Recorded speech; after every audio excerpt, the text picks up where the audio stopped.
This is the history of the Irish in Kansas City, brought to you by the Irish Roots Cafe, part of our series on the Irish in America from www.irishroots.com.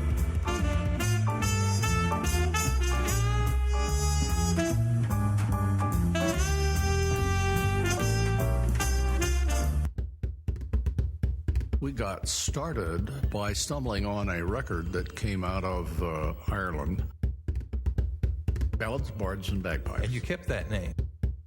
Scartaglen, which is incorrect. Scartaglen is a village in County Kerry. If we ran out of money, we'd go out on the street and play and pick up enough money to buy beer. Group, you know, we formed the Missouri Valley Folklife Society for that very reason.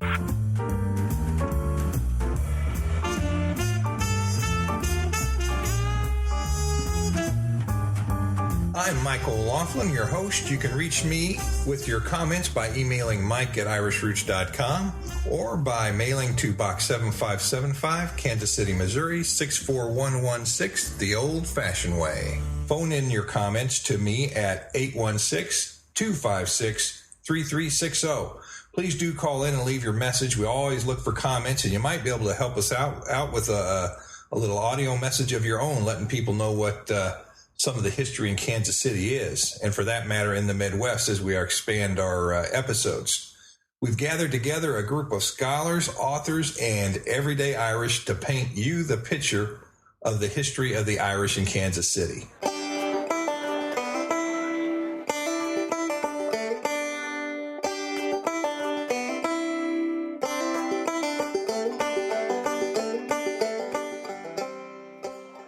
Today we talk with Dave Brown, Episode 6, Talisman, Scartiglin, Indentured Servants, and the Rebirth of Irish Music in Kansas City.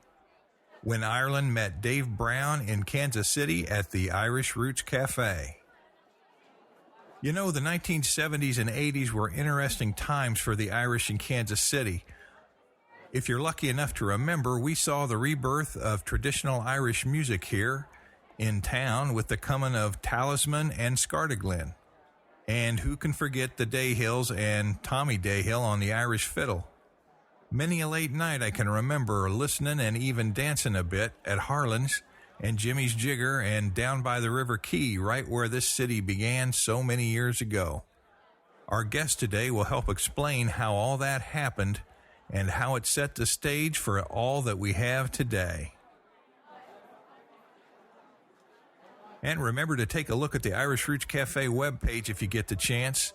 Find a book, search for your family history, become a member.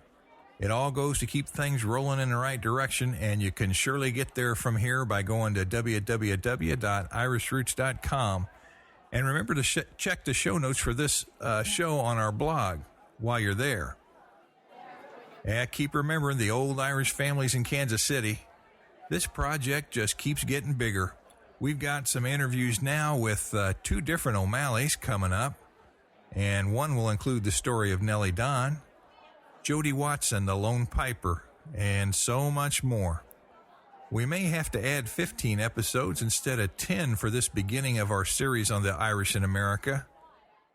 And remember, our Irish Families podcast this week is all about Irish DNA and how it can help trace back your family to Ireland. So be sure to check that one out over at irishroots.com. And if you're enjoying these episodes, be sure to leave some feedback on iTunes if you can. That always helps the ratings. I think we're ready to begin. I saw Dave come in a few minutes ago. Let me go sit down and start the interview now. Well, good afternoon. We've got a very special guest today, Dave Brown at the Irish Roots Cafe. And gosh, I think I first got to know Dave back in the 1980s when we started the Irish American Cultural Center that lasted a few years. And if I'm not mistaken, he was with the very first Celtic music group that ever came to be in Kansas City. And I thought it was traditional Celtic music. We'll have to ask him about that. And he was host of Ballads, Bards and Bagpipes on KCUR-FM. And I can't even imagine all the other things he's done or the trips he took to Ireland. But I'm going to ask him about Irish music in Kansas City and What was there anything before that started in Kansas City, and what his role is as that came about? Dave? Well, I can't answer that question because I don't know. You weren't there. Whether there was anything before us. We got started by stumbling on a record that came out of Ireland that was recorded in 1975 by the Bothy Band. And the Bothy Band was kind of like a seminal group, because what they had done was they had taken the old traditional music, and they still played it in a fairly traditional way, but they had added some chordal structures and some rhythm that came out of rock. And so it was a very contemporary kind of music. Gerald Trimble, who was the other guy who formed Talisman, that first band. And that was the name of the first band, Talisman. Talisman, right. Anyway, he had gone off to Ireland and Scotland, and I had stayed home and ran into Chuck Haddix, who is now the curator of the record collection at the University of Missouri at Kansas City. Right. And he was working in a record store.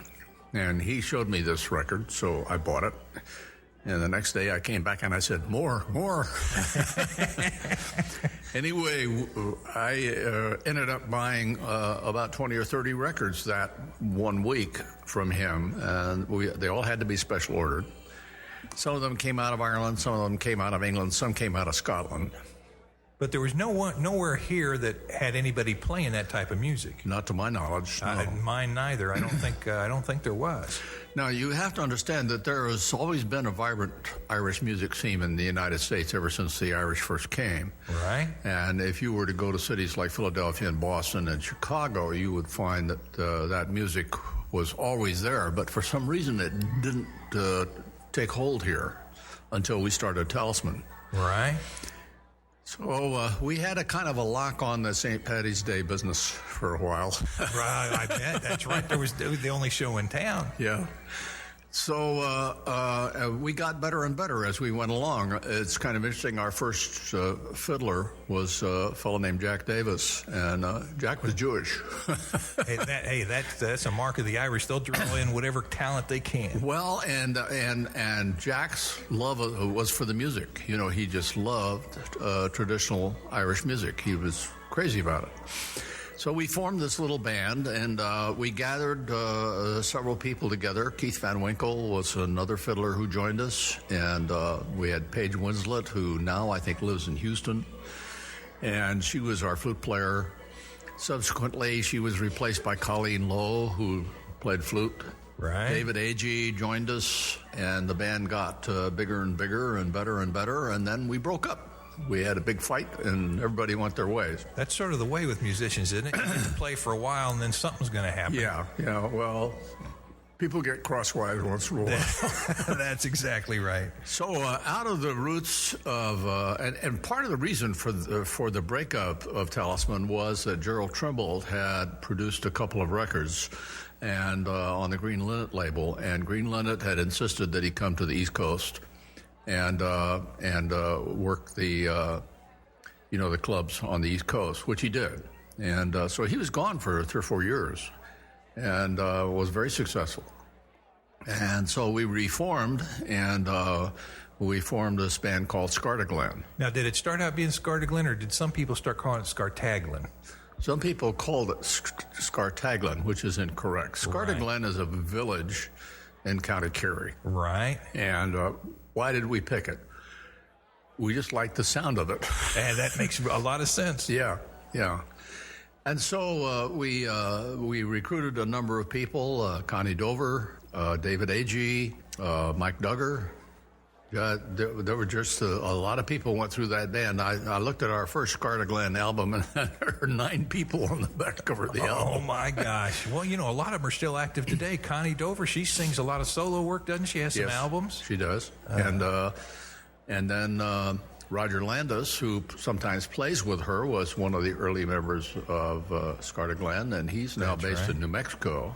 Yeah. As a matter of fact, Doug Goodhart called me the other day, and he had just come from New Mexico, and he had been at what is called Zoukfest, which is a National Festival for Bouzouki Players. Well, that's a kind of misleading. It's actually a festival of musicians. Right. And they hold classes, and he said he was very impressed by the quality of the teaching, the number of people who were there. So this is another offshoot from the enterprise of some of these guys who love the music. Well, that's right. And it did sort of come out of nowhere. I remember, now Connie Dover would probably not remember this, but I remember she came into I had a printing company at the time in North Kansas City, and she came in the office and was selling a Verityper or some kind of typewriter machine. Her dad was in the business, and she was selling that. And I remember saying, well, now that's a nice girl. I wonder why she's selling this. It seems like she'd be doing something else. And a couple weeks later, I see you guys playing, and Connie's there doing the singing. Well, and of course, Connie started out in country and western.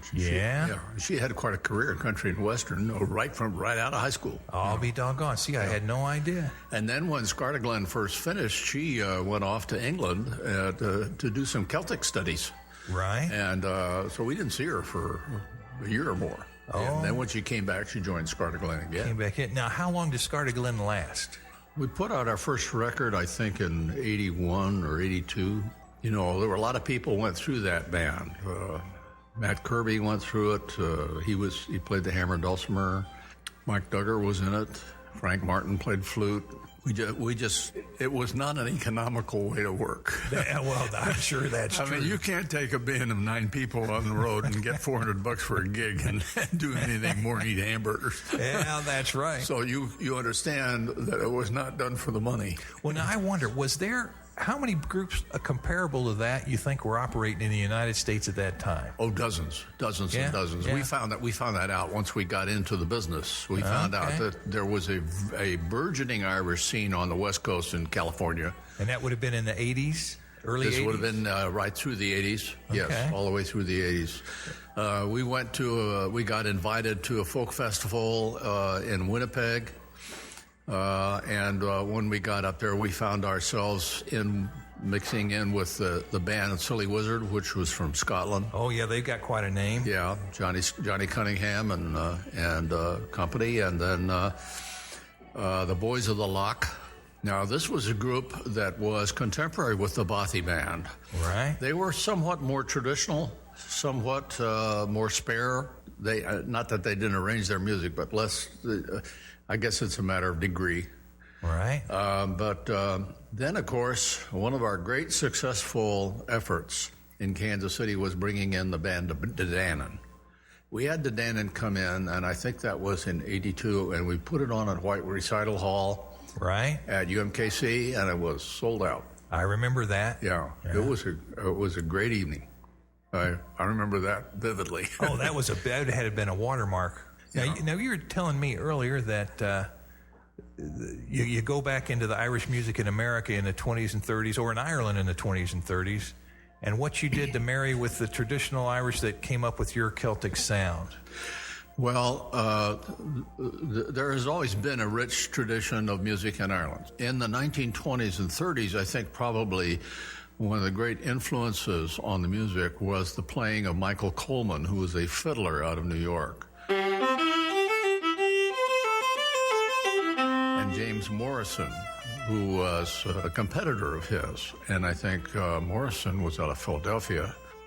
They made several recordings, quite a lot of recordings. And as a matter of fact, we use those recordings as sources for our music. Sure. And so you've got this enormous resource that's out there. I always like to tell a story about the chief of police of Chicago, who collected Irish music, and the story goes that you could get a job as a cop in Chicago if you could give him a tune that he didn't have. Yeah, that makes sense. And, of course, his publication was called O'Neill's Music of Ireland, which is a collection of about 1,000 tunes. Yeah, it's a classic old book. It's a classic old book, still in print, incidentally. Yeah. There was a rich set of resources available to us. And what we found in doing the radio show, we went to KCUR and talked to the station manager and said, we'd like to do this show, and he put us on the air. And within a couple of weeks, we were changed from a half hour to an hour. And what was the name of the show when it started? Ballads, Bards and Bagpipes. And you kept that name? Kept that name all the way through. We did it for 10 years. 10 years? Yeah.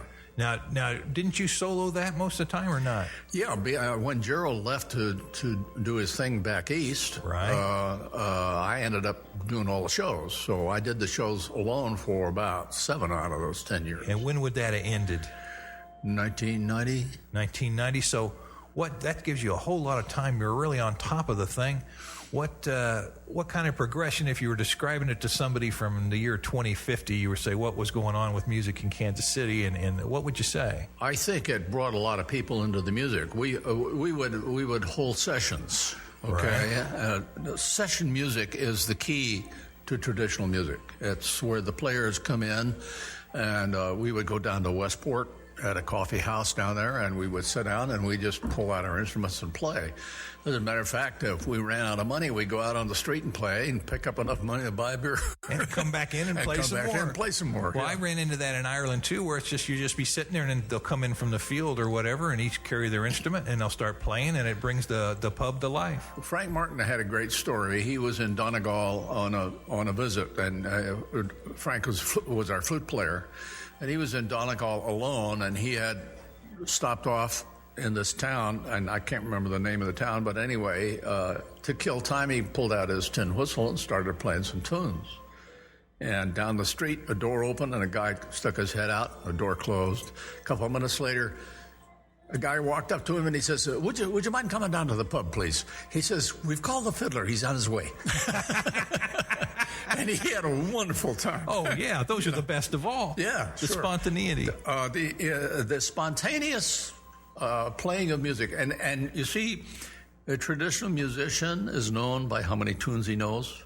Yeah. So there's a kind of a competitive aspect of it where your ability to stay with the crowd depends on your ability to memorize music. That's right. Now, I've seen Peter Adams get into challenge sing-offs over in the pubs in Ireland, and he'll go neck to neck with them. And one time it was a tremendous battle. They'd brought in a new champion on his last trip to Ireland, and he had one last shot at it. He sung the national anthem in Gaelic and took the crowd. You don't know what you're going to run into in Ireland. That's right. And it's interesting. Some of the fiddlers that I've known. I have to tell you about this because out in Columbia, near Columbia, there was in the little town to the south of Columbia, there was an all-night Friday, Saturday, and Sunday morning session, and all the musicians in Missouri would come there. And there'd be this group of people who didn't even know each other sitting around playing music. And, you'd play for an hour or so, and then you'd go out and get a beer and sit around and talk, and then you'd come back in and play some more. And it was just wonderful. You run onto some players that just absolutely blow your mind. And that was in Columbia, Missouri. That was in Columbia, Missouri. How long ago? Roughly? Mid-'80s. Mid-'80s? Okay, Yeah. So there was activities going all over the state, not just Kansas City. Oh, yes. And, of course, in St. Louis, there was a very active Irish music scene. Yeah. And there were several pubs there that hired the musicians. So you would see players like Kevin Burke, formerly of the Bothy Band, and Johnny Moynihan, and some of the other players from Dedanan and those places, that would come into St. Louis. There was a very active... And they wouldn't come in as much to Kansas City, would they? Not unless our group, we formed the Missouri Valley Folklife Society for that very reason, to bring some of these bands in, and we got together and we would bring groups like the Battlefield Band out of Scotland, right? I've been to several. Dedanan, right? And some of the other bands. It was a very exciting time. We loved the music and we were just immersed in it. That's right. Did you play around Missouri anywhere else? Where else did you go playing from? Oh, we would go to just about any festival that would have us. Right. One time we were hired to play in north central Kansas at a town called Summerfield. Yeah. And they had us in the middle of the main street on a flatbed truck with an amplifier. Now, was the truck moving? No, the truck was not moving. It probably hasn't moved for 10 years. No, but there we were in a hot summer day playing traditional Irish music in the center of Kansas. Lawrence used to have festivals regularly. Right. Wherever there was a festival, we'd go. We played down at Winfield a couple of 3 times. Did you find yourself, was the Celtic music sort of married to the country feel? in festivals or not? Not unrelated. For example, once in a while, when we felt the urgent need to play, we'd go down and we'd invade a bluegrass group. Yeah. And they were always accepting. They always liked it. Mixed well. Yeah, it mixed well. Yeah, and you can if you look at the roots of American music, you can see a very strong Irish influence in it everywhere. And I would argue that a lot of American country music has got its roots in either Scotland or Ireland.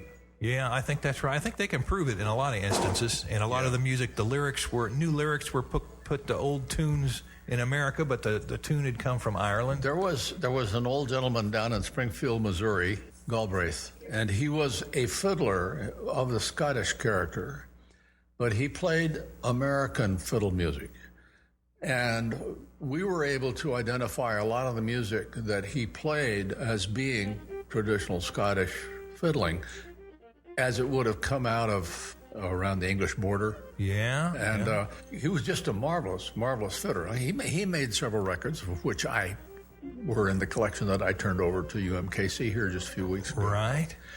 So I had over 1,000 records, and I was worried about what would happen to him. I'm 81 now, and I needed to feel that something good was happening to him. Yeah, that's right. So Chuck Haddix took them, and they're now in the university library. They're in good hands over there. Yeah, they're part of the. They'll catalog them. That's right. They'll put. Yeah. People will be able to reach them. What about your own personal roots? Do you have anything that goes back to Ireland? My family's Scots-Irish, and my great-great-great-grandfather emigrated to America in 1789. He put himself into bondage in order to pay for the passage for him and his wife. Right. And they had worked off the bond by 1800, and in the early 1800s, they moved from Charleston, South Carolina, to Lexington, Kentucky. And he ended up farming in Nicholas County, Kentucky for the rest of his life. Lived to be 96. Yeah. And his great-grandson had written in a note that I have, saying that when he was still 90, he could bite a brass pin in two with his bare teeth. Yeah. Yeah, he had been apprenticed as a weaver and didn't like it, so he went to sea, got shipwrecked, decided that wasn't a good way to make a living, so he emigrated. I'll be dog. And how'd they come? You know how they arrived here? How did my family get to Missouri? Yes. Oh well, my great grandfather moved from Nicholas County across the river to Greencastle, Indiana. Right. And they lived there through the Civil War. And then after the Civil War, about 1869. He brought the whole family to Marshall, Missouri, and they became farmers and settled just outside of Marshall. Now, my father was born. There was 4 or 5 families you said that moved. Yeah, there were a whole family of those Scots-Irish families that moved together: Camerons, Orrs, Browns, Allisons, and I can't remember the other name. Yeah. But if you look on the plat map of Saline County, Missouri, just outside of Marshall, you'll see all these Scottish names. Yeah, they made a real settlement. Yeah. And you ended up in Kansas City when? Both my parents were from Kansas City. My father actually from Missouri, and my mother from Kansas City. They went to Park College. That's where they met, and they graduated there in the class of 1913. Yeah. My dad subsequently ended up in China as the business manager of the Presbyterian Mission, and he went from there into banking. And when the bank failed, we came home, and we thought this was a real disaster because we lost everything we had except the house my mother had bought that I was born in California. Right. And it turned out all of our friends in China ended up in Japanese prison camps, and we didn't. So sometimes what you think is a disaster is not a disaster at all. Boy, you can't second guess it, can you? No, sure can. Well, now, all those years on the radio, was there any of the shows that really stand out in your mind? No, in a way, they've kind of all blurred. Yeah, it's one large together. thing. Yeah. I have to say that I love the Christmas shows. There's a real rich tradition in Irish music of very lyrical kinds of music. Now, when you look at traditional Irish music, you have to recognize that within Ireland, it has several threads. Up in Donegal, For example, there was a player by the name of Johnny Doherty, and I have several of his records. And Johnny's style was very driving. But he didn't ornament with his fingers like a lot of players did. He ornamented with the bow. And he would do things with a bow that you just, you'd say, God, how did he do that? Yeah. You know? And he was an important player because bands like the Dannon and Bothy Band all knew who he was. And they would refer to him frequently, and they would take tunes of his that he had written, as a matter of fact, and use them on their recordings. So he was a kind of an influential player.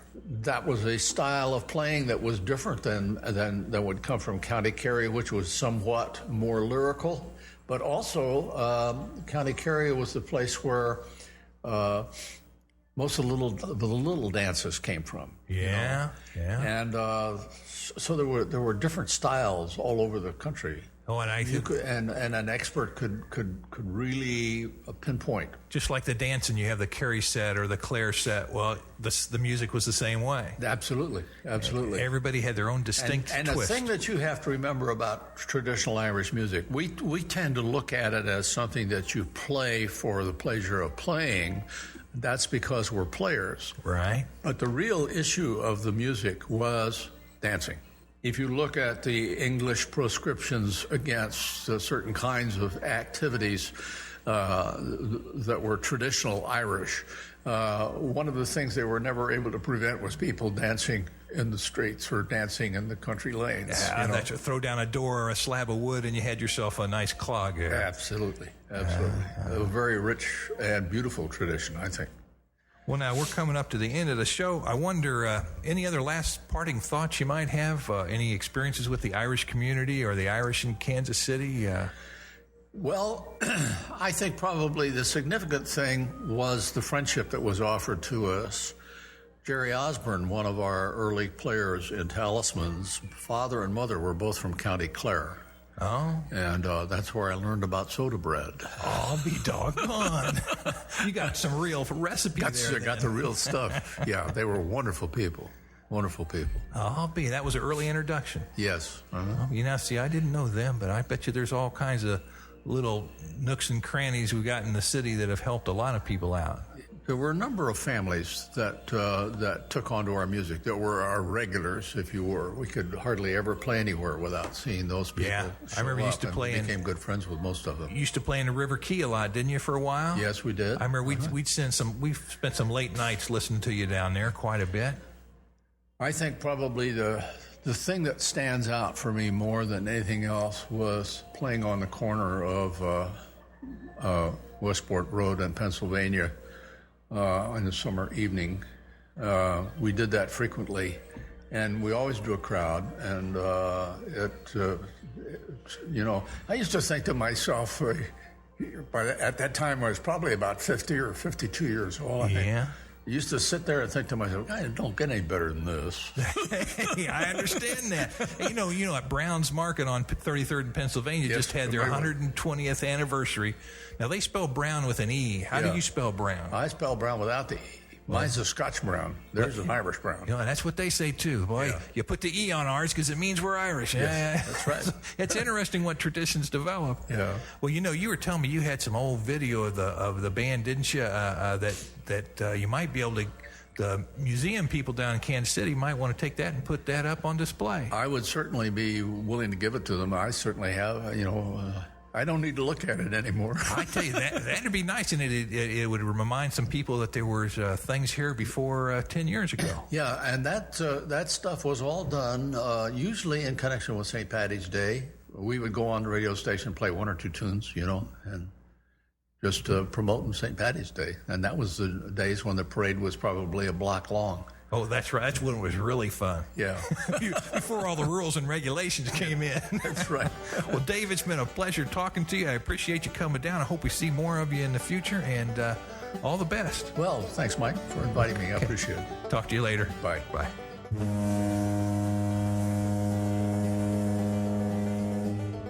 I can hear that riverboat a-calling. That's all, folks. Until next time, we meet here, right where Ireland met Kansas City, at the Irish Roots Cafe. Donation and comments are always welcome, and a big thank you to all of our members. You make all this possible. This is Mike O'Loughlin at the Irish Roots Cafe. Reach me anytime at irishroots.com, where you can find all of our books and podcasts, including our Irish Families Worldwide podcast, and be sure to check the show notes for the episode on our webpage.